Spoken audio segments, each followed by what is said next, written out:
Okay, chapter 9. We got 2 more chapters left. They're pretty quick, but this one is driving within the law. So this one goes into more specifics about penalties and restrictions as a driver. Starting on page 107 of your driver's guide, it first talks about fatigue. So I already alluded to this a little bit. Fatigue is more than just being sleepy. So it actually includes weariness of the mind, both of your body or your brain, like your mental capacity. When driving, fatigue can be deadly. So fatigue, say you did a really hard workout or something like that and you're just drained, that can be fatigue as well. Say you worked a really long day at the office, or had a really long day at school and you had a couple tests that day, or you were stressed out from an assignment that was due. That can cause fatigue as well. So fatigue is not just tiredness. It includes all those different things of feeling of just drained. So it can actually be caused by the different things as well. Fatigue can be caused by lack of sleep or rest. Like me, I don't sleep that much, so I'm often fatigued. It's something I'm working on and trying to force myself to get more sleep at night. Emotional stress can definitely be a thing if you got family things going on. If you just came off of a breakup with your boyfriend, that can cause emotional stress and that can cause fatigue. If you've been crying, that can definitely cause you fatigue. And you need to be very responsible in judging how you can save it. Are you safe and stable and in the right frame of mind to be able to operate a vehicle safely? Because once you get in that vehicle, you have to make multiple decisions all the time, and you only have a couple seconds to make those decisions. So you need to make sure that your attention, you're fully focused, you feel good, you feel healthy, you feel alert. Those are all things you need to take into consideration once you get behind the wheel. Even boredom when you're driving for long periods of time, if you're going on a long road trip, and especially if you're going through Saskatchewan, no offense if anyone's from Saskatchewan, but you're driving through some long, just plain roads. All it is cornfields or canola fields. You just see yellow for hours and hours. That can actually cause fatigue and strain too. Your mind starts to wander and you start taking your attention off the road. Just be mindful of those things. If that ever happens, pull over, maybe get out of the car, get some fresh air, walk around, something like that, just to alert yourself again and bring your attention back to the road. Driving for long periods of time. I kind of already alluded to that. Physical activity, like I mentioned, having a hard workout or something like that, or I know myself when I play baseball tournaments, I'm playing like 5 or 6 games in that day. I'm drained once I get back in that vehicle. So I want to make sure that I'm able to and physically able to operate that vehicle in a good way. Also sickness. If you're like suffering from a cold or a flu, you may not be able to actually drive that vehicle safely. If you're super tired, especially if you're sick, like if you're vomiting, things like that, those are all things that contribute to fatigue. Even eye strain. I was talking a bit about when you're night driving, your eyes constantly need to adjust to light coming in and darkness, and that causes eye strain, and that can make you feel tired and actually make you tired and want to go to sleep. So other things are impaired driving. There's other things to make you feel drowsy or tired could be prescription drugs as well, or illegal drugs. Those can there's things that can, like downers, that make you feel just ready for bed or put you to sleep. Even cannabis, right? Use of cannabis, even though it's legal, can, after you start burning out, you can start feeling that tired feeling. So be mindful. There's a lot of things that can contribute to fatigue. So impaired driving it's important to know the effects of any drugs you take before going into a motor vehicle. So impaired driving is not just alcohol. That's the main one that we do talk a lot about. And there's organizations like MAD, Mothers Against Drunk Driving. There's a lot of public campaigns about drinking and driving. However, impaired driving itself can include a lot of different things, including alcohol, drugs, cannabis, things like that. Even prescription drugs, even if it's legal and your doctor prescribed it, you have to look at the warnings, because it could say do not operate a vehicle or do not operate heavy equipment, or could say may cause drowsiness, something like that. Look at the side effects, look at those things. Those can all contribute to impaired driving, and you could be facing a criminal charge if you're found operating a vehicle while impaired. Not just alcohol, there's a lot more things that can go into it.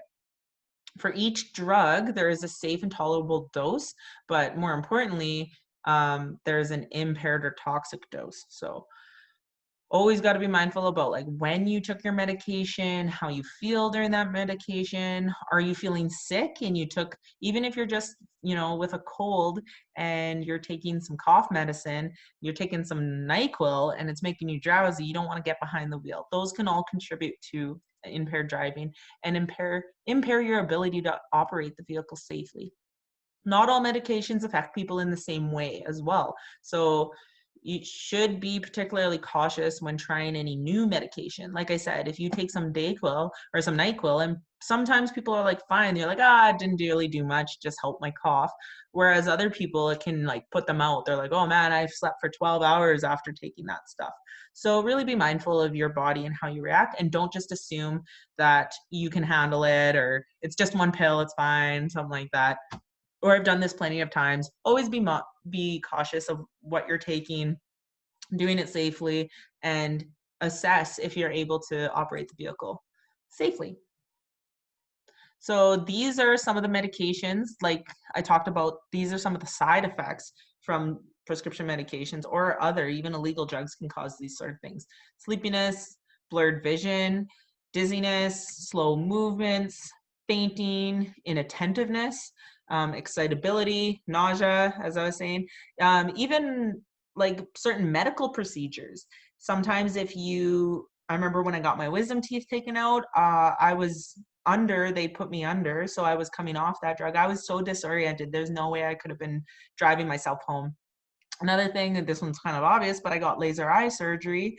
I couldn't drive my vehicle for 3 days. That was the mandatory, and they say even longer as your eyes are healing and adjusting. So it wasn't that I was tired, it's that my vision was blurred. I was also in pain and things like that too. So just even having a really hard headache and then trying to treat that headache with Tylenol, that can even cause you to take your attention off the road. So be mindful. Impaired driving can be a lot of different things.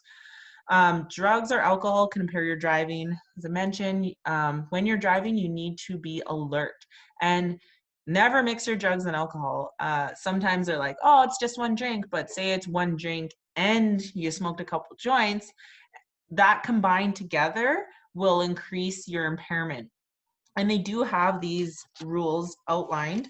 Now that it is legal to use cannabis recreationally. However, it's still illegal to use cannabis and operate a vehicle at certain amounts. So in the book, they do explain the certain levels. So for cannabis, it's 5 nanograms of THC, tetrahydrocannabinoid, which is just THC, cannabinol, yeah.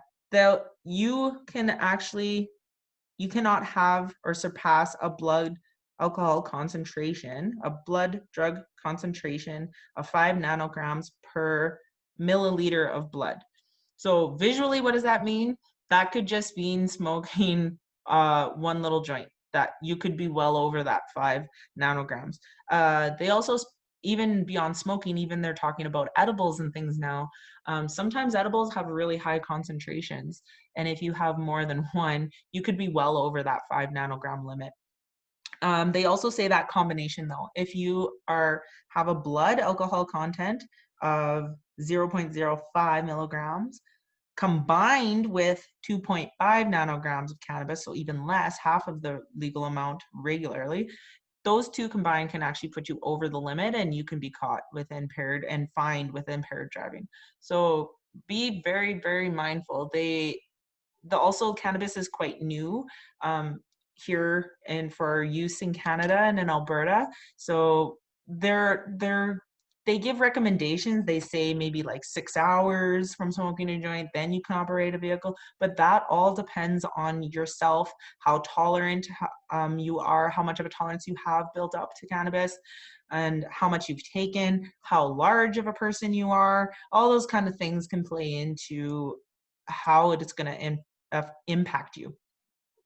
So really be mindful. They may or may ask a question about impaired driving. So it is important to review Chapter 9 pretty thoroughly to see what those restrictions and certain levels are. Some drugs that can cause driving difficulty are, of course, alcohol. We talked about sedatives. There you go, sedatives. Those are like even commonly prescription drugs, or sleeping pills, things like that. Major tranquilizers, even some antidepressants can cause you to not drive and make good judgments while you're driving. Narcotics, Demerol, cocaine, things like that. Alcohol, just to drive this point home, drinking and driving continues to be a major cause of traffic deaths and injuries in Alberta because alcohol abuse is common, and it's a lot of people out there do still drink and drive, unfortunately. So it's important that all drivers understand the dangers of drinking and driving and the laws and the penalties that are involved. There are really, really heavy penalties if you are caught drinking and driving. And I don't have time to go through every little detail of those fines and those punishments, but they do have them listed in Chapter 9. They go into a lot of detail about driver suspension program, the Alberta interlock system, like a blow box, all those requirements, different fine levels, and you could also face jail time if found driving while impaired. So be mindful. All of those things are pretty serious matters, and you need to be responsible for that. The other thing too, not just impaired driving, but also people that are caught with a suspended license. So say you were caught drinking and driving prior, and then you choose to operate a vehicle while your license is suspended, you can face jail time and an additional suspended. So if you're already suspended, they can add on more suspensions to that. And they can also even tow the vehicle you can do a 30-day impound at the lot, and either you, the owner of the vehicle, or somebody else, if you're caught driving someone else's vehicle, they could be on the hook for that impair fine, and the tow fine, things like that. So there's a lot of, it makes things a lot harder if you choose to drink and drive and are found in those situations, not just drinking and driving, impaired driving, like I said, all those other reasons. So just be really mindful of those things. Don't do it, and always make alternate plans to get home if you're ever found in a situation where you do drive yourself to a party or a bar or whatever the case may be, and then you plan to drive home because you're like, no, I'm going to be fine, I'm not going to drink. But then you end up, having a couple drinks or whatever. Make sure you make arrangements to get home. It's much cheaper to just pay for a $40 cab or an Uber or something like that than to pay for a huge impaired driving fine. They start at a minimum of $1,000 minimum, and they go up from there. So just to put it in perspective, it's way cheaper to just pay for a cab than to deal with all that impaired driving and potential fines down the road and getting your license back. It's a lot harder road to go that way. So here are also some of the reasons. So be mindful, even when people, these are some of the excuses or some of the things that we tell ourselves as drivers. You can see the sign says, I'm okay to drive. Nobody's driving my truck, just me. I'll take the back roads home. No, I won't see any cops on the way. I'm only driving a few blocks, I'll be fine. Or I'm so not waiting for a cab. Like, that's gonna take forever. I'm not doing that. I'm just gonna jump in my car. Those are all things sometimes that we tell ourselves as, and then we convince ourselves that we're gonna be okay or we're gonna be safe. Those are not okay. So these are instances where people had said this to themselves and proceeded to operate their vehicle when they weren't supposed to. So zero alcohol tolerance for new drivers. So be mindful. I talked about those certain limits of 5 nanograms and things like that. Those are for people that have already left the driver's license GDL program. They are already fully licensed people.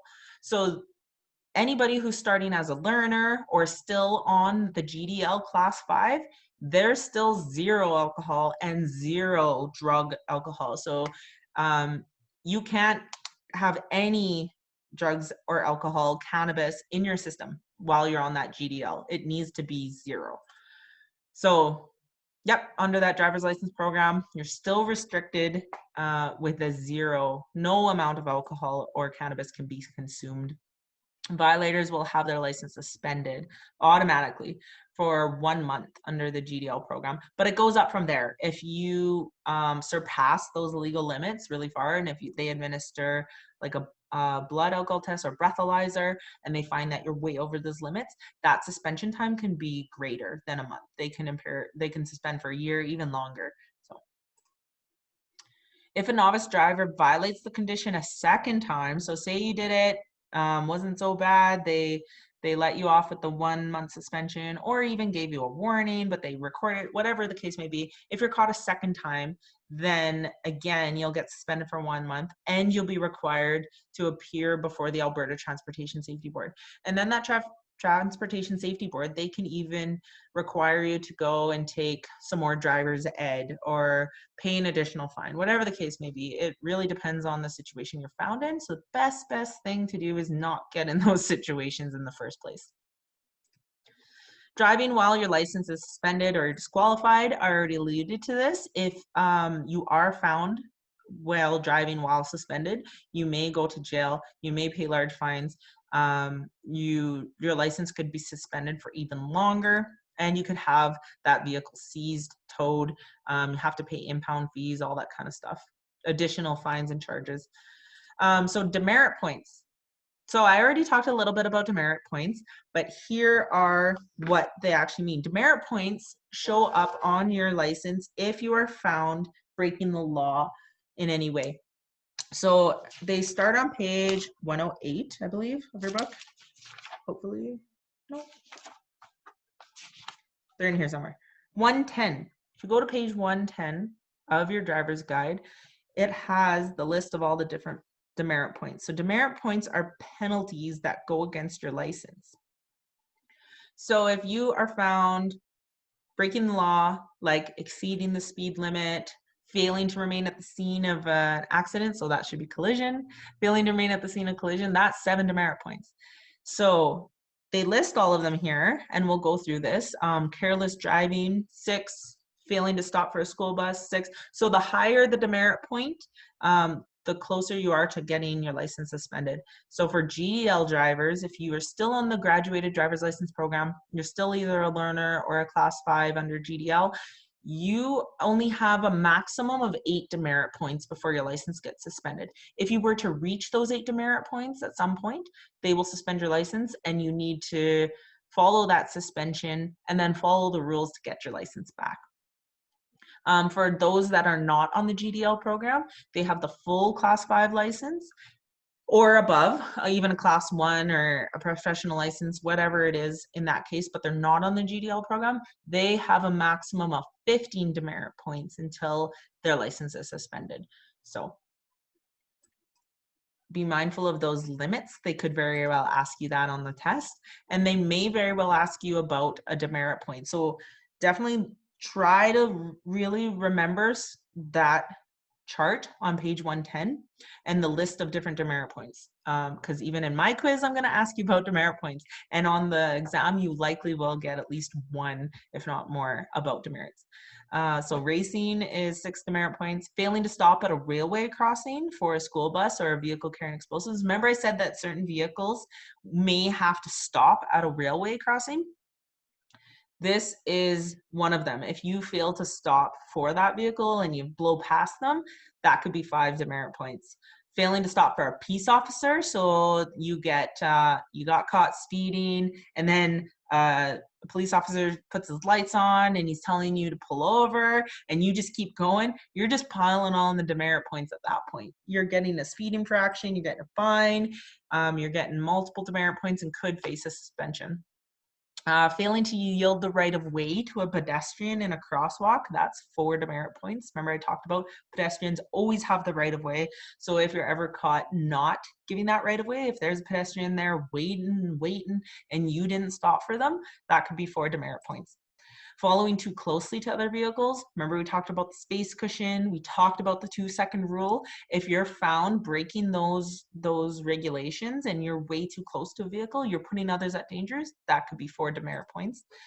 Distracted driving, that's 3. We talked about distracted driving is not just cell phone use. It can be doing your makeup, reading the newspaper, all that kind of stuff. Driving left of center lane. So that means if you're in the center lane or in the left-hand lane and then you drift over and you move over into that oncoming traffic lane, that can be 3 demerit points because you're putting everybody at risk. Of course, you can do that to pass a vehicle if it's safe, if it's permitted, if you're allowed to pass. If you're doing it to pass a vehicle, that's fine. But if you're caught driving over there just because you're being impatient or and you're putting other people at risk, then you can be found and get 3 demerit points plus fines. These are all demerit points against your license, but they also usually come with really expensive fines as well. Driving on the wrong way of a one-way. I talked about one-way highways and one-way roads. That can be 3 points if they find that you're driving in the opposite direction. Failing to report an accident or a collision. Remember I talked about you are required to report those collisions if they're over 2,000. If you don't do it, that could result in some demerit points. Failing to stop at a stop sign, 3 demerit points. Failing to stop at a red light at an intersection. And be mindful too that red lights and stop signs are treated the same. A red light is just the same as a stop sign, so you need to treat it the same way. So even if you intend to go right, here in Alberta, you're allowed to turn right at red lights or stop signs. However, you do need to still come to a complete and full stop first and only make your right-hand turn when the way is clear. So this can happen. That's actually happened to me once. I came to a red light. I didn't come to a full stop. I slowed right down and I just was kind of rolling. I was a little bit late to my meeting and I was trying to hurry up and I was kind of rolling a little bit and I did my right-hand turn. I got stopped for that. I got a fine. I got demerit points, all that kind of thing. So really be mindful that you're not rushing. That extra 2 seconds that I should have taken would have saved me a lot of money for a fine and a lot of heartache on the demerits and things like that. So as I keep saying, just take your time, be responsible. A lot of the other demerits are impeding passing vehicles. 3, improper passing. So we talked about how to do it properly, follow those rules. Don't do anything crazy. Stunting, that means like say you're in a parking lot and you're burning out or you're burning donuts, something like that. That's stunting. Failing to obey instructions of a traffic control device. So if the light tells you that there's no turning, if there's no left-hand turns there and you go to turn, that could be 2 demerits and some fines. Improper backing, improper turns, improper U-turns, traffic lane violation. So you're driving in the wrong lane. You're using that center left lane. Remember we talked about the 2-way center left lane and you're using it to just drive. That's a violation. Speeding, exceeding the speed limit. So there's different demerit points for how much you're exceeding the speed limit. Speeding at unreasonable rates. So all those things, demerit points. And I already talked about this, 8 demerit points. If you reach 8 demerit points and you're on that GDL, you can get suspended. And if there's more than 15, you can be suspended. And there's different rules. So it's within 2 years. If you get 15 demerit points within those 2 years, then they can suspend it. But they do stay on your license for 10 years, actually. So they still stay on your driving record and they are still there for quite a while. And your insurance could look at it, or a potential employer when you go to apply for a job. And if you're required to drive one of their commercial vehicles or one of the company vehicles, if you have demerits and things on your driving record, that could definitely hurt your chances of getting that job. It can also increase your insurance rates. So be mindful. These are all things you need to be responsible for as a driver.